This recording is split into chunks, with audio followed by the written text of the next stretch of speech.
Hello friends, again welcome on our YouTube channel which is Team Beer Bull.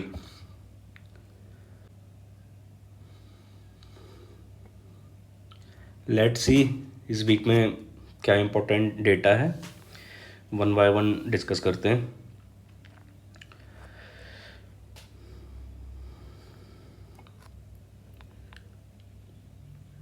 तो ये week Monday 12 to Friday 16 रहने वाला है। इसमें सबसे जो इम्पोर्टेंट है वो इंडिया का इन्फ्लेशन और WPI नंबर है।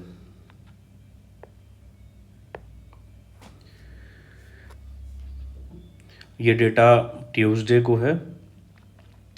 लास्ट वीडियो में जैसा हमने डिस्कस करा था, वेडनेसडे की फेड मीटिंग पेंडिंग थी।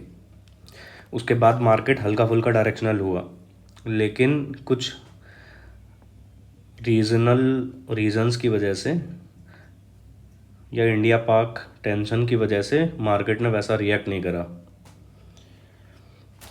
तो इस वीक में ट्यूसडे के इन्फ्लेशन डेटा के बाद मार्केट में रिएक्शन दिख सकती है। ठीक है, किस तरह की होगी वो हम आगे डिस्कस करेंगे। तो ट्यूसडे को इंडिया का इन्फ्लेशन नंबर है जो मेरे हिसाब से कांस्टेंट आएगा या स्लाइटली बढ़ सकता है। अगर अभी नहीं बढ़ेगा तो नेक्स्ट मंथ से थोड़ा बहुत इंक्रीज़ होना स्टार्ट कर देगा। ठीक है, जिसके रीज़न्स हैं, एक रीज़न है tariff, USA tariff hike, and second है इंडिया पाक टेंशन, जिसकी वजह से सप्लाई चेन थोड़ी डिस्टर्ब हो सकती है।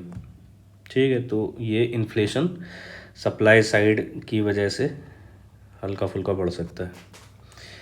सेकंड जो इम्पोर्टेंट डेटा है वो USA का इन्फ्लेशन नंबर है।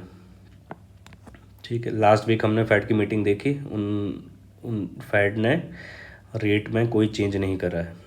ठीक है, काफ़ी क्रिटिसाइज करा गया पोवेल को, लेकिन कहीं ना कहीं फेड को ये अंदाज़ा है कि आगे आने वाले मंथ्स में इन्फ्लेशन बढ़ सकता है, इसलिए रेट कट नहीं करेगी। ठीक है, तो इन्फ्लेशन नंबर हमें जहाँ तक है वो बढ़ा हुआ आएगा, इसके साथ PPI नंबर भी है। एक और USA का थर्सडे को भी डेटा है, ये रिटेल सेल्स का नंबर है। रिटेल सेल्स घट रहे हैं।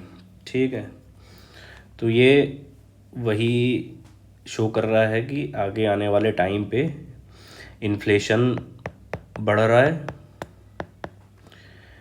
और रिसेशन के सीन भी बन रहे हैं।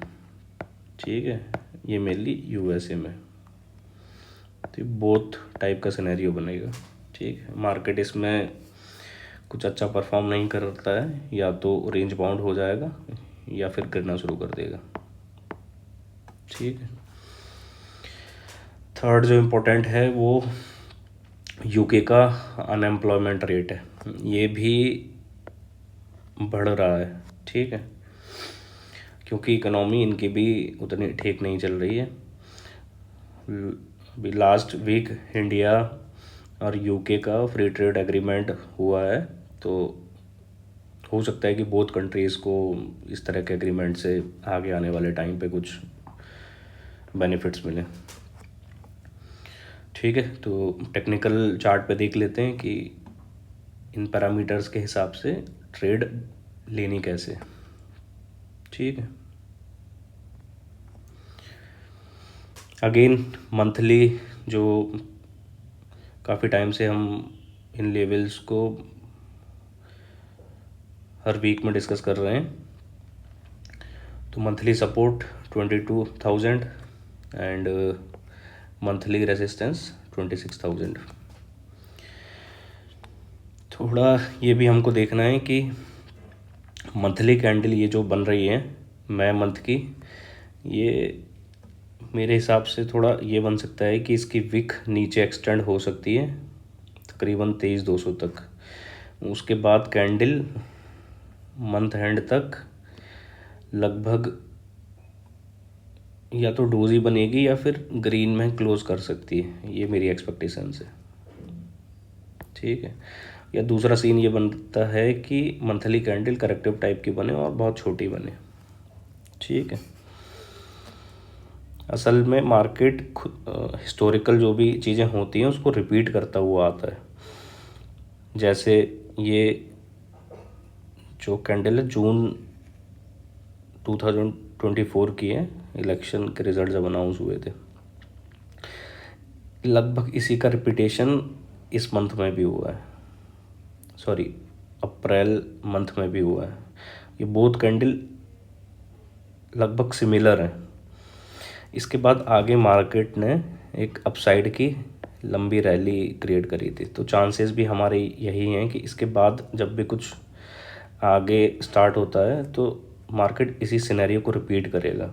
ठीक है, तो ये नेक्स्ट मंथ की कैंडल ये काफ़ी बुलिश बन सकती है, क्योंकि अप्रैल की ये जो मंथली कैंडल थी ये भी काफ़ी बुलिश बनी थी।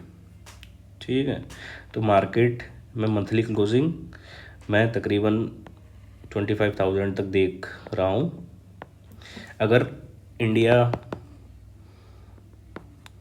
इंडिया पाक टेंशन जो है वो और आगे एस्केलेट नहीं होती है तब ये सीन बनेगा, नहीं तो फिर ये कैंडल करेक्टिव ही बनेगी और रेंज बाउंड हो जाएगी। ठीक है, आगे वीकली चार्ट पे देख लेते हैं। वीकली अगेन 24,800 का रेजिस्टेंस है एक हमारे पास, इमीडिएट सपोर्ट 23,800। इसके नीचे अगर मार्केट जाती है तो 23,300 ये एक वीकली सपोर्ट है। ठीक है, तो मेरे हिसाब से ये वीक या इसके नेक्स्ट और भी जो एक वीक मंथ का लास्ट वीक तक लगभग मार्केट इसी रेंज में ही हमें ट्रेड करते हुए नज़र आएगी। ठीक है, 23,800 का जो इमीडिएट सपोर्ट है ये लास्ट फ्राइडे को लगभग सेलिंग का मूव आया था, तो मंडे या ट्यूसडे को 23,800 ब्रेक हो सकता है। ठीक है, ये की लेवल है अभी इस वीक के लिए 23,800। आगे डेली टाइम फ्रेम पे देख लेते हैं। डेली टाइम फ्रेम पे अगेन 23,800 इमीडिएट डेली सपोर्ट है। ठीक है, हालांकि एक बार मार्केट सपोर्ट से अपसाइड के लिए गई थी लेकिन रैली सस्टेन नहीं कर पाई, तो चांसेस बहुत हाई हैं कि ये वाले टाइम पे ये 23,800 ब्रेक हो जाए। ठीक है, अगर ये ब्रेक होता है तो नीचे हमें 23,500 से 23,000 तक एक करेक्टिव मूव आता हुआ दिख सकता है। ठीक है, 23,300 अगेन काफ़ी बार मैंने बताया है कि ये जो अपसाइड का रैली आई थी इसका फिबो 50 का लेवल है 23,300। ठीक है, सेकंड रीज़न एक ये हो सकता है कि डेली टाइम फ्रेम पे एक गैप पेंडिंग है, तो इस गैप को फिल करने मार्केट 23,000 तक आ सकता है। ठीक है, तो हमें देखना ये है कि 23,800 पे मार्केट असल में कर क्या रहा। डेली टाइम फ्रेम पे लेवल्स यही रहेंगी। आगे हम आवरली टाइम फ्रेम पे देख लेते हैं कि ट्रेड असल में बनानी है कैसे।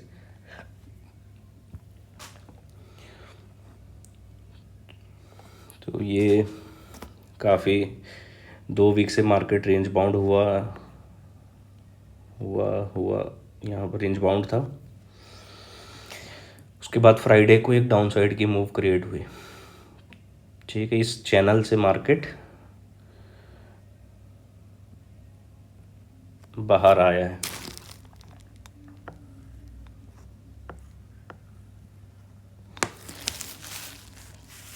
ठीक है, अब मंडे ट्यूसडे को हमें ये देखना है कि मार्केट 23,800 पे असल में कैसा बिहेव करता है। अगर मार्केट यहाँ कुछ टाइम स्पेंड करता है, ठीक है, जैसे ये वाले वीक अगर 23,800 होल्ड हो जाता है तो फिर हमें 23,800 से एक बाय ट्राई करनी चाहिए।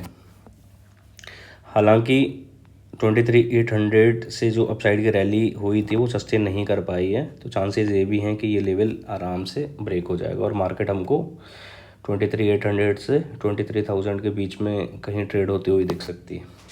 अगर मार्केट 23,800 पे काफ़ी टाइम तक सस्टेन करता है और एक डेली टाइम फ्रेम पे अगर कैंडल 23,800 के नीचे जाके फिर अपसाइड क्लोज कर देती है तो फिर हम यहाँ से एक बाय छोटे एसएल के साथ ट्राई कर सकते हैं। ठीक है। सेकंड सिनेरियो ये हो सकता है कि 23,800 को सस्टेन ना करे, मार्केट नीचे आ जाए। ठीक, तो 23,500 का एक साइकोलॉजिकल लेवल है, इसके नीचे मार्केट 23,300 और 23,000 तक जा सकती है इस गैप को फिल करने। तो ये जो एरिया बनेगा ये हमारा बाइंग जोन बनेगा। ठीक है, यहाँ से हमें प्रॉपर बाय करनी चाहिए। ठीक है, दोनों ट्रेड, ये थोड़ा सा रिस्की ट्रेड है scenario 1, scenario second proper trade है, लेकिन हमें दोनों ट्रेड के लिए ही रेडी होना है। अगर ये मिलता है तो हम इसको ट्राई करेंगे, सेकंड सिनेरियो मिलता है तो इसको ट्राई करेंगे। ठीक है, तो इस वीक हो सकता है कि कोई ट्रेड ना मिले, करेक्शन का वेट करें, सेल को अवॉइड करें। ठीक है,